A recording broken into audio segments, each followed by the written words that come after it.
నవ్వినా ఏడ్చినా కన్నీళ్ళే వస్తాయి అంటారు. అలా కన్నీళ్ళు ఒక్కసారి బుగ్గల మించి జారిపోతుంటే నాలుక వెక్కిరించిందంట. నీ కన్నీళ్ళు ఉప్పగా ఉంటాయి తెలుసా అని. కన్నీళ్ళకి అర్థం కాలేదంటే ఎందుకని అని అడిగినాయంట కన్నీళ్ళు. అప్పుడు నాలుక చెప్పిందంట, సముద్రం లోతు ఎంత ఉంటుందో ఆడవాళ్ళ మనసు సాంద్రత ఎమోషన్స్ తాలూకా భావోద్వేగాలు కూడా అంతకంటే ఎక్కువ లోతు, అందుకే కన్నీళ్ళు ఉప్పగా ఉంటాయి అన్నానంట. అప్పుడు కన్నీళ్ళు అన్నాయంట, సరే ఉప్పగా ఉన్నాయి, అందరి కన్నీళ్ళు ఉప్పగానే ఉంటాయి, ఎవరి కన్నీళ్ళు అయినా కూడా, కానీ మా కన్నీళ్ళకి బాధ్యులైతే నువ్వే తెలుసా అన్నదంట నాలుకని. నాలుక ఇదెక్కడ చూద్దాం, మరీ బాగుంది కదా, మధ్యలో నేనేం చేశాను అన్నదంట. నువ్వే చేసావన్నీ, నువ్వు మాట్లాడకుండా నోరిప్పకుండా ఉన్నా మా ఎమోషన్స్ అన్నీ లోపలే ఫ్రీజ్ అయిపోయి వాటి తాలూకా బర్స్ట్ ఏం చేయాలో అర్థం కాక మా బుగ్గల నుంచి తలగడలోకి ఇంకిపోతున్నాయి.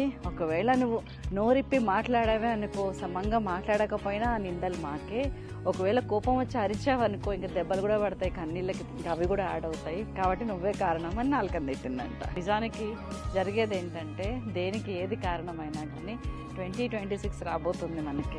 మన కన్నీళ్ళకి ఏది కారణం అని తర్కించుకొని టైం వేస్ట్ చేసిన దానికన్నా మనం సంతోషంగా ఉండాలంటే ఏం చేయాలి, చిన్న చిన్న పనుల్లో చాలా సంతోషం ఉంటుందని గమనించి అటు మూవ్ ఆన్ అయ్యి 26ని మీరు సమర్థవంతంగా ముందుకు తీసుకెళ్లాలని మనస్ఫూర్తిగా కోరుకుంటున్నాను.